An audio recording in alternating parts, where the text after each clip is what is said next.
اعوذ باللہ من الشیطان الرجیم بسم اللہ الرحمن الرحیم۔ سورہ منافقون مدنی۔ اے نبی صلی اللہ علیہ وآلہ وسلم، جب یہ منافق تمہارے پاس آتے ہیں تو کہتے ہیں ہم گواہی دیتے ہیں کہ آپ یقیناً اللہ کے رسول ہیں۔ ہاں، اللہ جانتا ہے کہ تم ضرور اس کے رسول صلی اللہ علیہ وآلہ وسلم ہو، مگر اللہ گواہی دیتا ہے کہ یہ منافق قطعی جھوٹے ہیں۔ انہوں نے اپنی قسموں کو ڈھال بنا رکھا ہے، اور اس طرح یہ لوگ اللہ کے راستے سے خود رکتے اور دنیا کو روکتے ہیں۔ کیسی بری حرکتیں ہیں جو یہ لوگ کر رہے ہیں۔ یہ سب کچھ اس وجہ سے ہے کہ ان لوگوں نے ایمان لا کر پھر کفر کیا، اس لیے ان کے دلوں پر مہر لگا دی گئی۔ اب یہ کچھ نہیں سمجھتے۔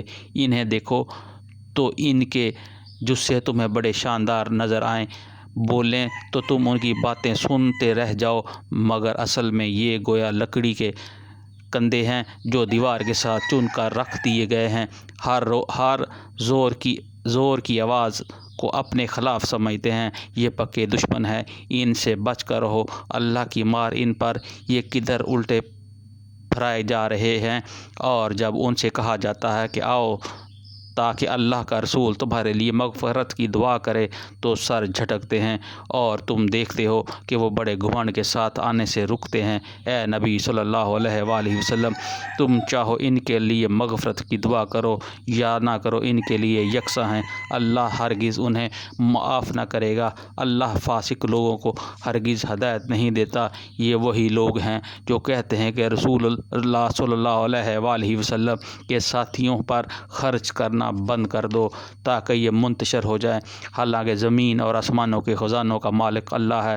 مگر یہ منافق سمجھتے نہیں ہیں۔ یہ کہتے ہیں کہ ہم مدینہ واپس پہنچ جائیں گے تو عزت والا ہے، وہ ذلیل کو وہاں سے باہر نکال دیں گے، حالانکہ عزت تو اللہ اور اس کے رسول اور مومنین کے لیے ہے، مگر یہ منافق جانتے نہیں ہیں۔ اے لوگو جو ایمان لائے ہو، تمہارے مال اور تمہاری اولادیں تم کو اللہ کی یاد سے غافل نہ کر دیں۔ جو لوگ ایسا کریں وہی خسارے میں رہنے والے ہیں۔ جو رزق ہم نے تمہیں دیا ہے اس میں سے خرچ کرو، قبل اس کے کہ تم میں سے کسی کی موت کا وقت آ جائے، اور اس وقت وہ کہے کہ اے میرے رب، کیوں تو نے مجھے تھوڑی سی مہلت اور دے دی کہ میں صدقہ دیتا اور صالح لوگوں میں شامل ہو جاتا۔ حالانکہ جب کسی کی مہلت عمل پوری ہونے کا وقت آ جاتا ہے تو اللہ کسی شخص کو ہرگز مزید مہلت نہیں دیتا، اور جو کچھ تم کرتے ہو اللہ اس سے باخبر ہے۔ صدق اللہ العظیم۔